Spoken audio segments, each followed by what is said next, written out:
you ever get that feeling, late at night, when the world outside your window seems just a little too quiet? When the wind dies down and the shadows in your backyard stretch a little longer than they should, and you wonder if you're really alone? Maybe you've heard stories, old legends whispered around campfires, or passed down in hushed voices from one generation to the next.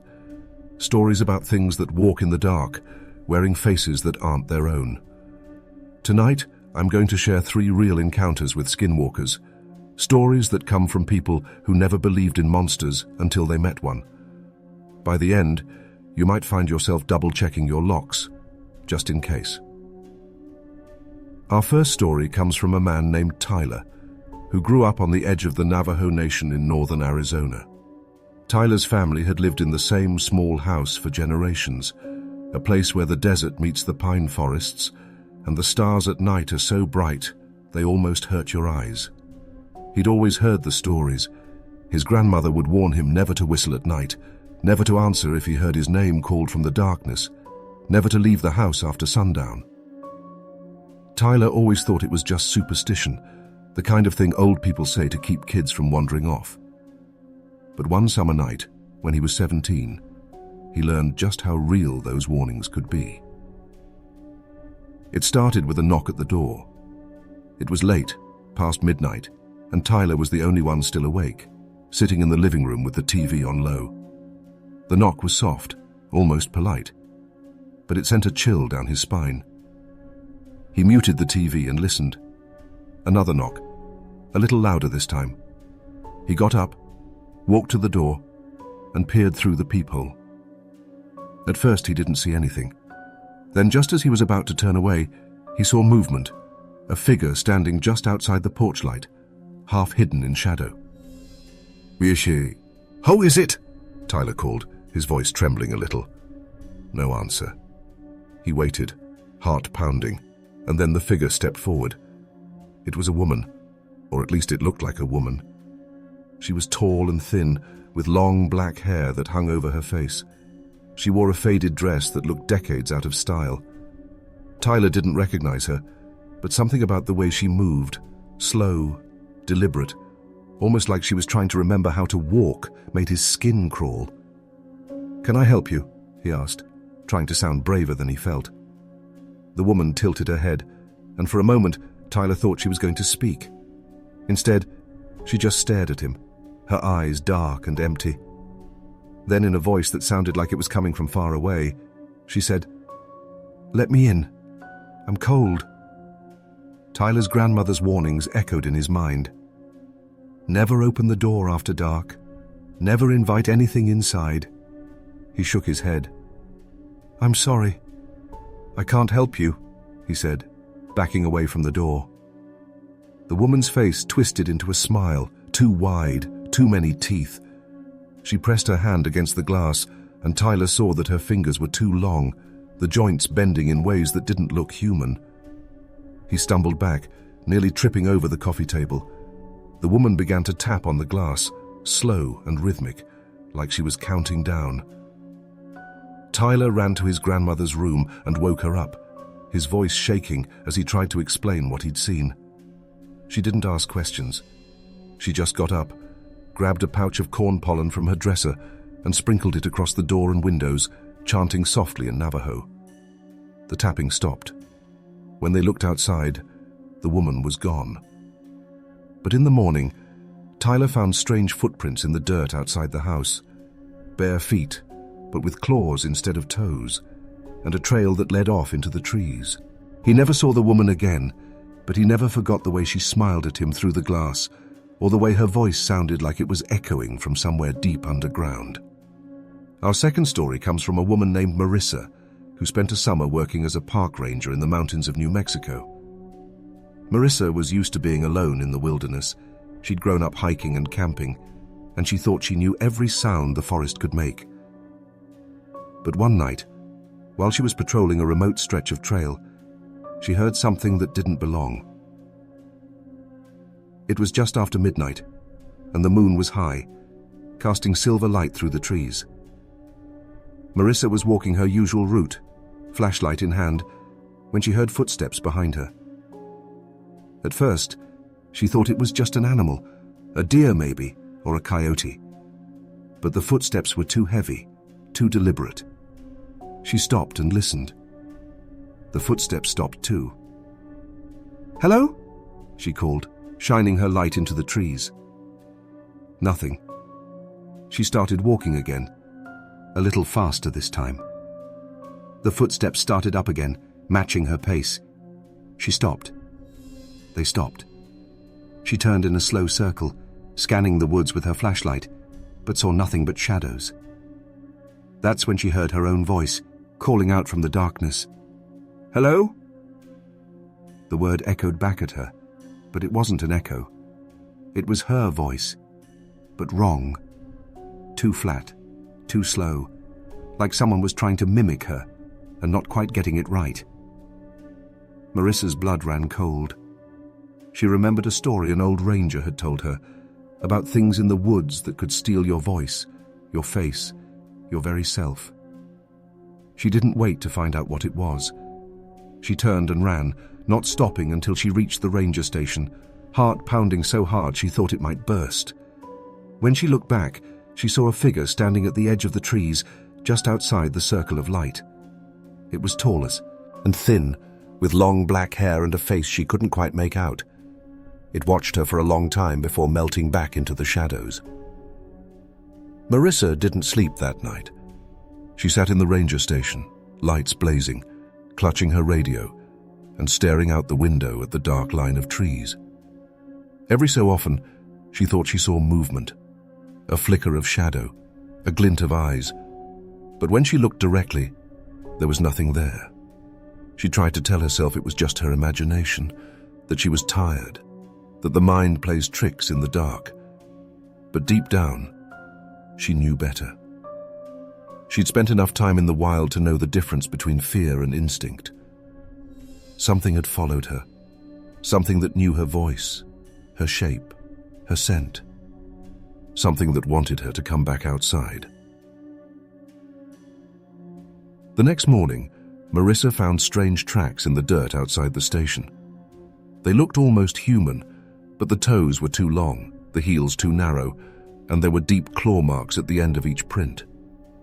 She radioed the other rangers, but when they arrived, the tracks had already faded, as if the earth itself was trying to erase them. The other rangers listened to her story in silence, their faces grave. One of the older men, a Navajo who'd worked the park for decades, pulled her aside and told her quietly, "Don't talk about it. Don't give it your name. And never, ever answer if you hear your own voice in the woods." Marissa took his advice to heart. She finished out the summer, but she never walked that trail alone again.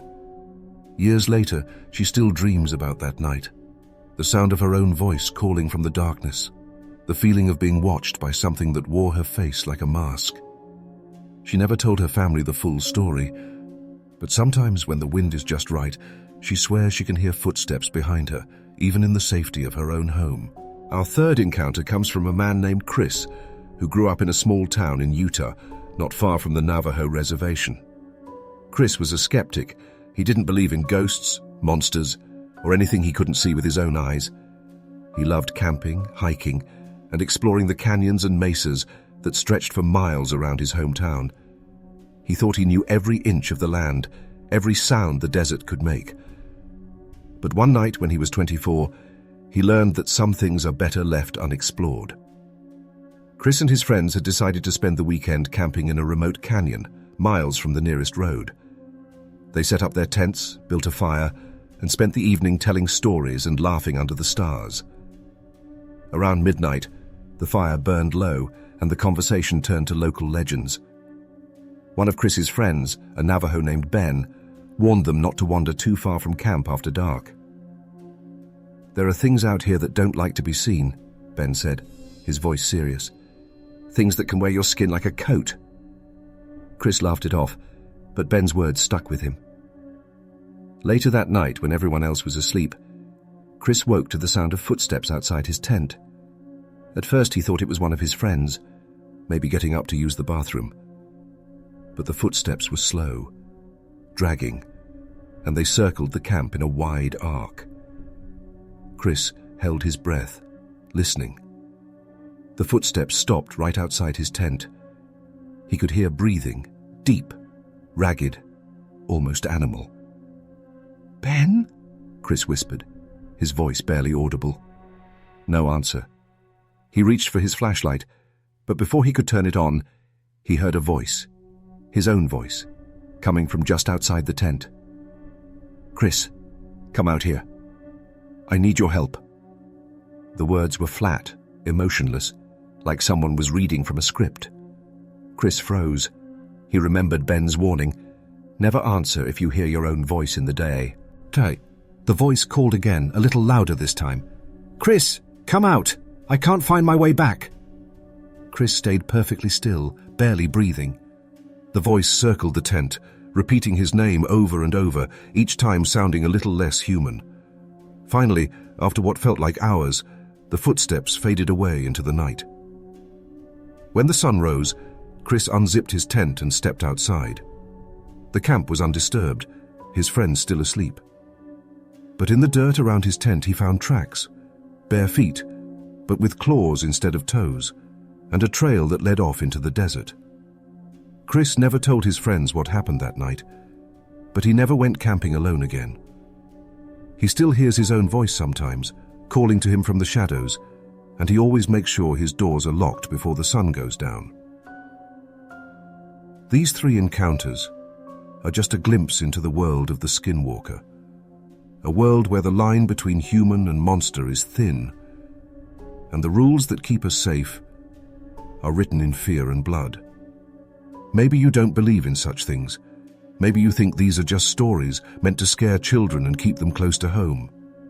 But the people who've seen what walks in the darkness know better. They know that sometimes the thing knocking at your door isn't looking for help. It's looking for a way in.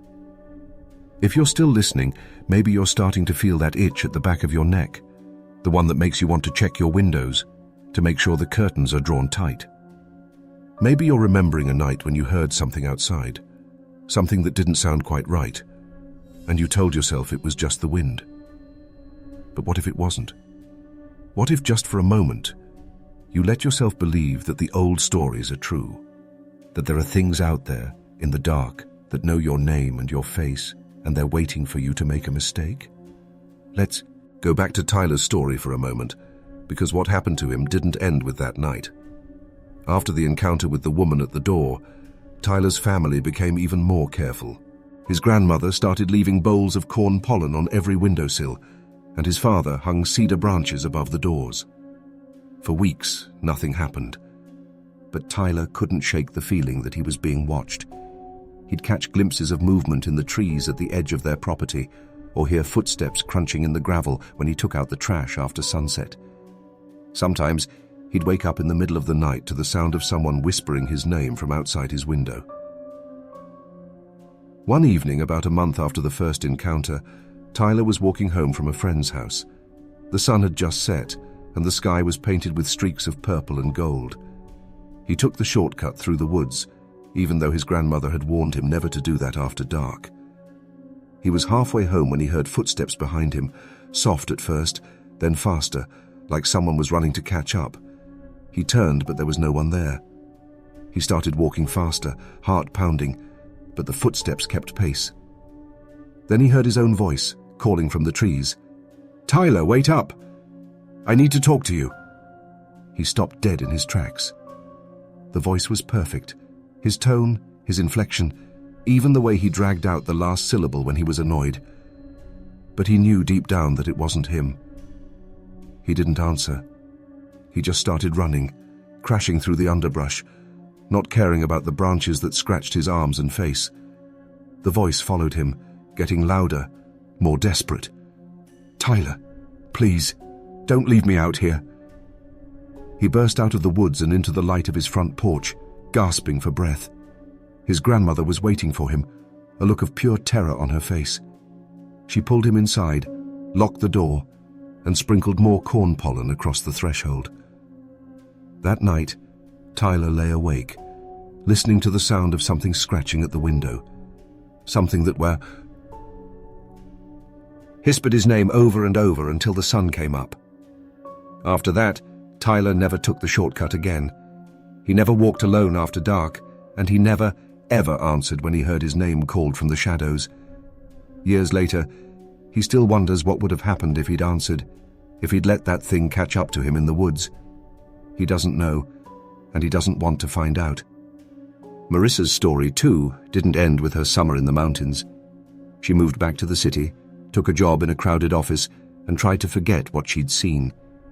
But sometimes, late at night, she'd hear footsteps in the hallway outside her apartment, or catch a glimpse of a tall, thin figure reflected in a window. She started sleeping with the lights on, and she kept a pouch of salt by her bed, just in case. She never told anyone the full story, but she started reading everything she could find about skinwalkers, about the old rules, and the ways to keep them at bay. One night, months after she'd left the park, Marissa got a call from an unknown number. When she answered, there was only silence on the other end. Then, faintly, she heard her own voice, whispering her name. She hung up and blocked the number, but the calls kept coming, always late at night, always silent, except for that whisper. She changed her number, moved to a new apartment. But the feeling of being watched never left her. She started carrying a small mirror in her pocket. An old trick she'd read about, skinwalkers, it was said, couldn't stand to see their own reflection. She never saw anything in the mirror, but it made her feel a little safer. Chris, too, found that his encounter left a mark. He stopped camping, stopped hiking, stopped going out after dark. He started locking his doors and windows even in the middle of the day. He told himself it was just paranoia, that he was being silly, but he couldn't shake the feeling that something was waiting for him, just out of sight. Sometimes he'd hear his own voice calling to him from the backyard, or see a shadow move across the window when he was home alone. He never answered, never looked too closely, and eventually the visits stopped. But he never forgot the feeling of being hunted, of knowing that something out there wanted to wear his skin. These stories aren't just about fear, they're about survival. They're about the rules we follow, the warnings we heed, and the things we do to keep ourselves safe when the world gets dark. Maybe you think you'd do better, that you'd be braver, smarter, less likely to fall for a trick. But the truth is, when you're alone in the dark and something calls your name, it's hard to remember the rules. It's hard to remember that not everything that sounds human really is. If you're still with me, maybe you're starting to realize that these stories aren't just about the people who lived them. They're about all of us, about the things we fear, the things we try to explain away, and the things we hope will never find us. Maybe you're thinking about the rules you grew up with, the little rituals and superstitions that seemed silly when you were a kid. Don't whistle at night. Don't look out the window after midnight. Don't answer if you hear your name called from the dark. Maybe you laughed at those rules, or maybe you followed them without really knowing why. But the people who've seen what's out there, the people who've survived, know that every rule has a reason. Let's look a little deeper at what makes these encounters so terrifying. It's not just the monsters themselves, it's the way they know us, the way they use our own faces, our own voices, our own memories against us. Skinwalkers aren't like the monsters in movies. They don't burst through doors or chase you down the street. They wait. They watch. They learn. They slip into your life so quietly that you don't even realize something's wrong until it's too late. Tyler, for example, started noticing little things going missing around the house. A sock here, a photograph there, a favorite mug that vanished from the kitchen counter. At first, he thought he was just forgetful, or that his younger brother was playing pranks. But then he found a photograph of himself, torn in half, lying on the front porch. The next night, he heard his own laughter coming from the backyard. He looked out the window and saw a figure standing by the fence, just out of reach of the porch light. It was tall and thin, with long black hair, and a face that looked almost like his. Almost, but not quite. The smile was too wide, the eyes too dark, the movements just a little too stiff. He called for his father, but by the time they got outside, the figure was gone. In its place, they found a pile of stones arranged in a circle, with Tyler's torn photograph in the center. His grandmother took one look and started chanting, sprinkling corn pollen around the house and burning cedar in every room. That night, Tyler dreamed of running through the woods, chased by something that wore his face like a mask. He woke up with scratches on his arms and dirt under his fingernails, even though his bedroom window was locked tight. Marissa, too, found that the skinwalker didn't just want to scare her, it wanted to become her. She started getting emails from her own address, messages she didn't remember sending. They were short, strange, just a few words each. "Let me in. I'm waiting. You can't hide." She changed her passwords, deleted her accounts, but the messages kept coming. She started seeing her own face in places it shouldn't be, in reflections, in dreams, in the faces of strangers on the street. She began to wonder if she was losing her mind, or if something was trying to take her place. Chris, meanwhile, started hearing stories from other people in his town. A neighbor who saw a figure standing in his backyard wearing Chris's jacket. A friend who got a phone call in the middle of the night and heard Chris's voice on the other end, even though Chris was asleep at home. The stories piled up, each one a little stranger, a little closer to home. Chris started to feel like he was being erased, like the skinwalker was slowly taking over his life, one piece at a time. What makes these stories so chilling isn't just the fear of the unknown, it's the fear of losing yourself, of being replaced by something that looks and sounds just like you, but isn't. It's the fear that no one will notice the difference until it's too late. That's why the old rules matter. That's why people sprinkle salt on their doorsteps, hang cedar above their windows, and never, ever answer when they hear their name called from the dark. Maybe you think you'd be able to tell the difference. Maybe you think you'd know if something was pretending to be you or someone you love. But the truth is, skinwalkers are patient. They study you, learn your habits, your voice, your walk. They wait for the moment when you're tired, distracted, or just a little bit careless. And then they strike. So the next time you hear a strange noise outside your window or see a shadow move where it shouldn't, remember these stories. Remember the rules. And remember that sometimes the scariest monsters are the ones that know you best. Maybe you're wondering why these stories keep happening in the same kinds of places: remote towns, lonely highways, deep forests, and wide open deserts. There's something about the edges of civilization, the places where the wild still presses in, that seems to invite the old things back. Maybe it's because the rules are older there, passed down from people who learned the hard way. What happens when you ignore them? Or maybe it's because out there, it's easier for something to slip through the cracks, to move unseen, to become a shadow in the corner of your eye. Tyler's family, for example, had lived on the same land for generations. They knew every tree, every rock, every path through the woods, but even they weren't safe. After the night Tyler saw the skinwalker by the fence, his grandmother called in a medicine man from a neighboring community. The man arrived at sunset, carrying a bundle of sage and a pouch of sacred herbs. He walked the perimeter of the property, chanting softly, sprinkling corn pollen and drawing symbols in the dirt. Tyler and his family watched from the porch, the air thick with the smell of burning sage.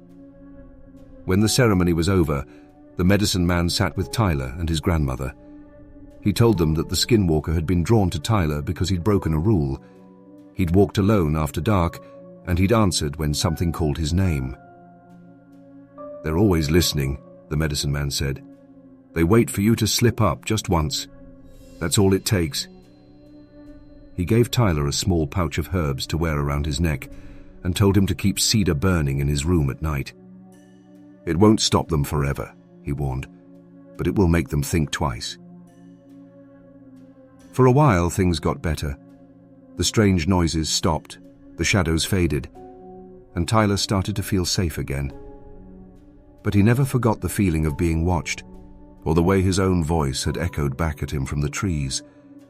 He kept the pouch of herbs with him, even after he moved away for college, and he never walked alone after dark again. Marissa, too, tried to find ways to protect herself.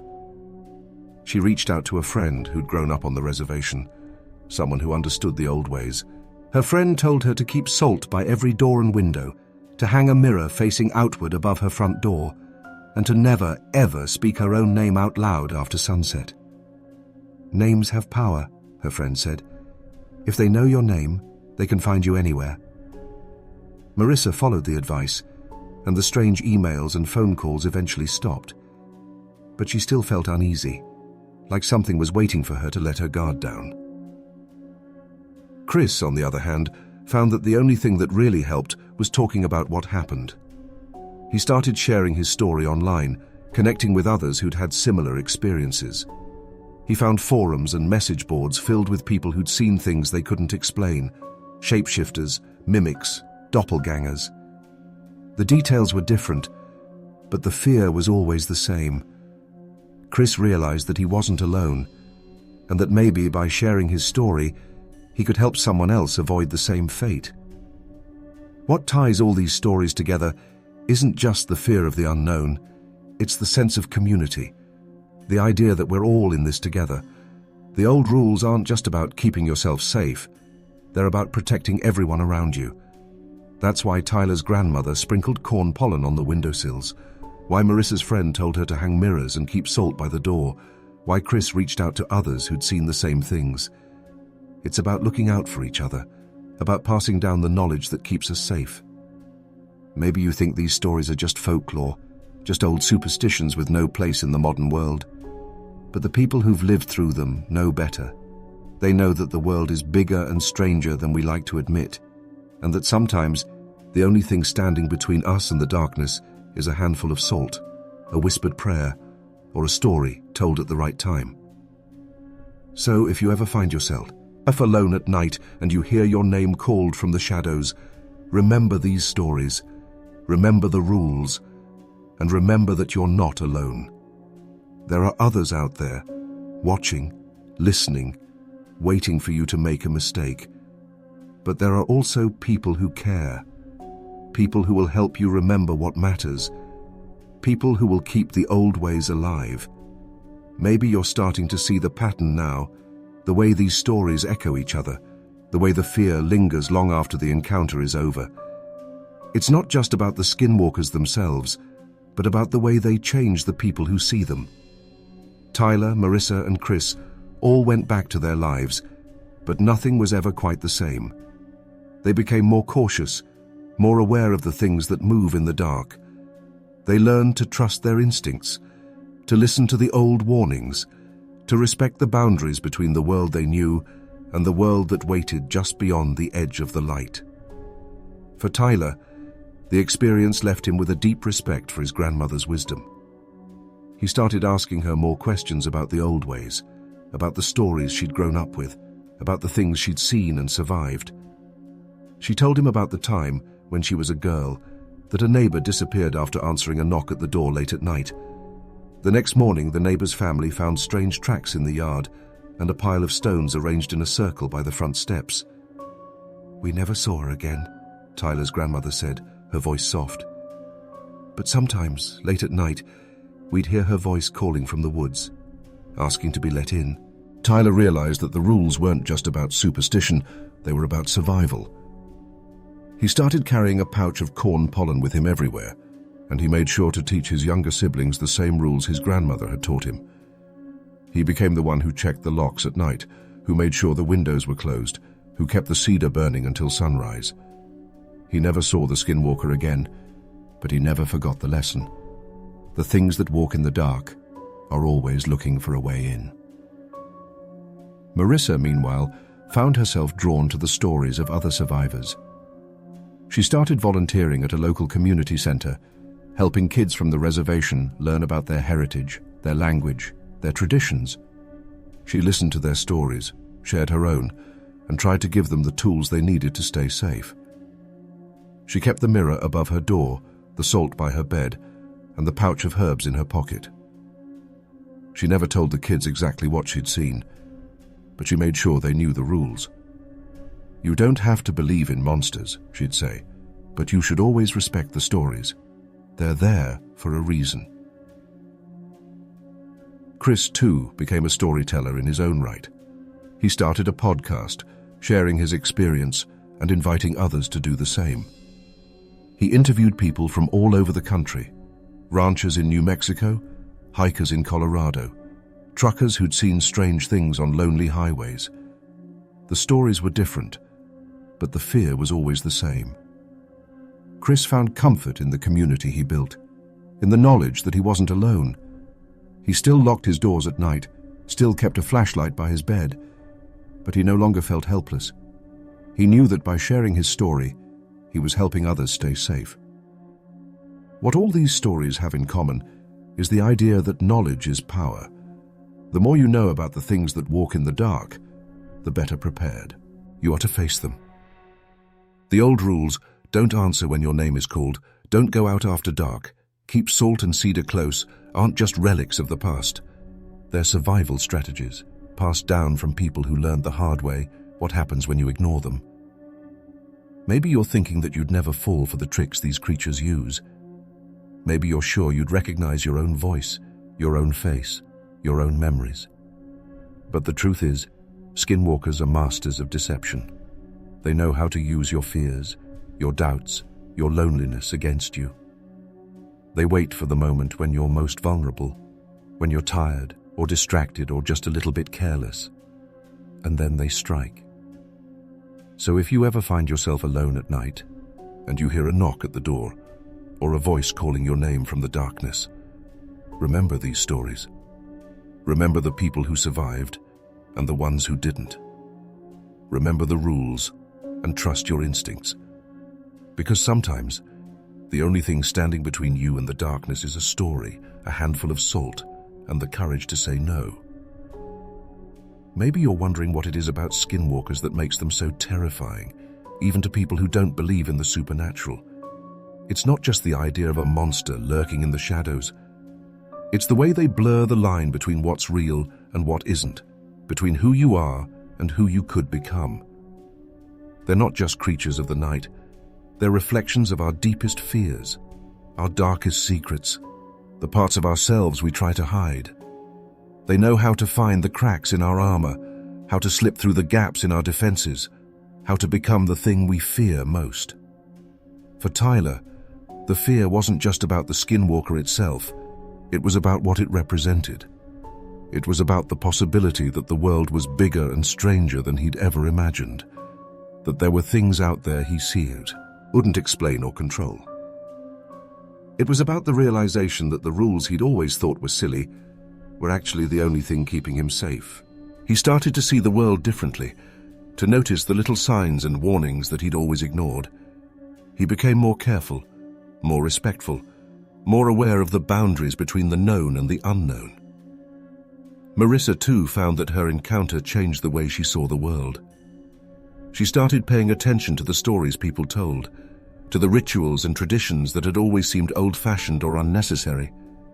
She realized that every culture has its own version of the skinwalker, a creature that can change shape, steal faces, mimic voices. She started to see the connections between the stories, the way they all pointed to the same truth. That there are things out there we can't explain, and that the only way to survive is to respect the rules, to trust the wisdom of those who came before us. Chris, meanwhile, found that the fear never really went away. It became a part of him, a shadow that followed him wherever he went.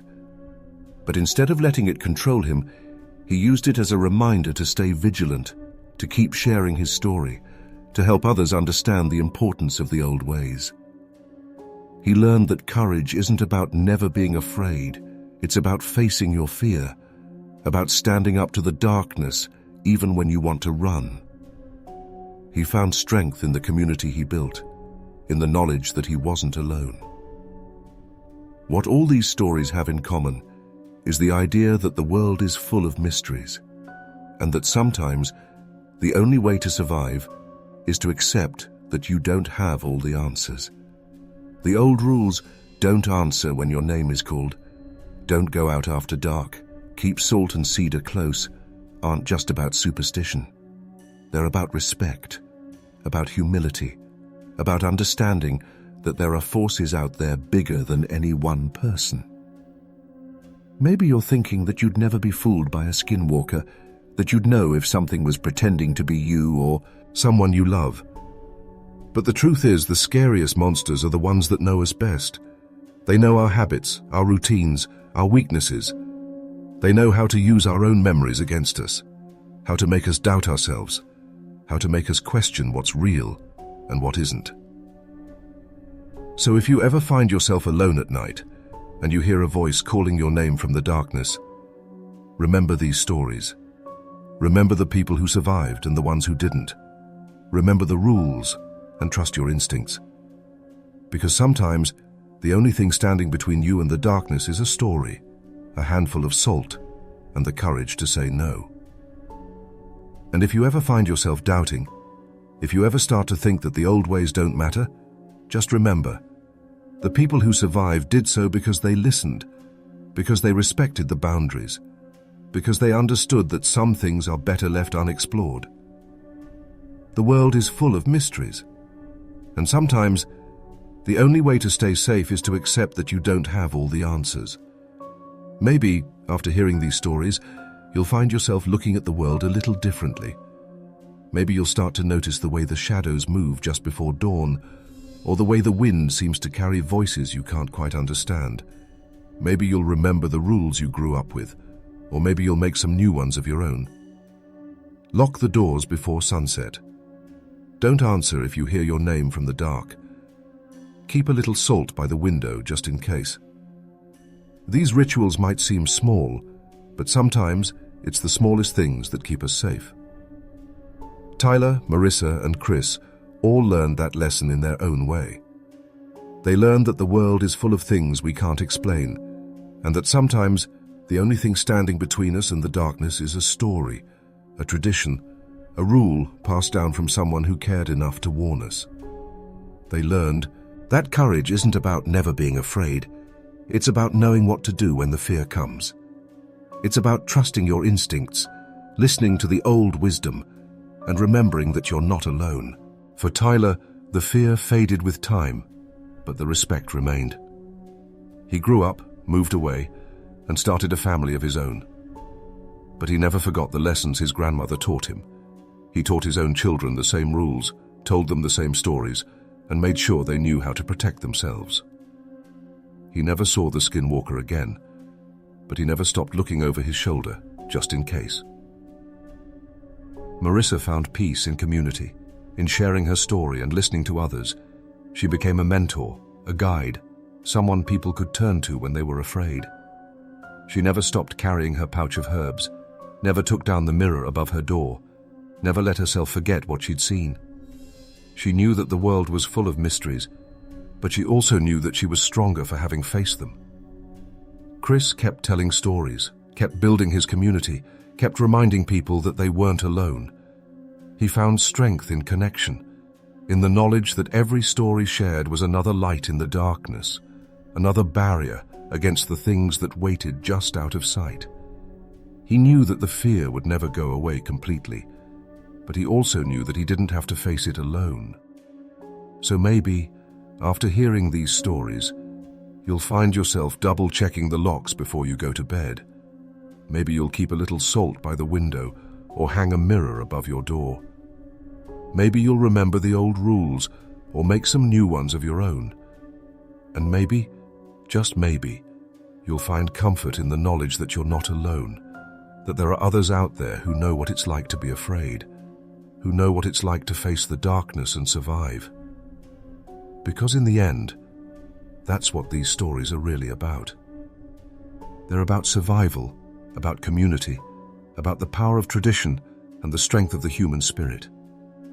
They're about the things we do to keep ourselves safe and the things we do to help each other when the world gets dark. They're about the courage to face the unknown and the wisdom to respect the things we can't explain.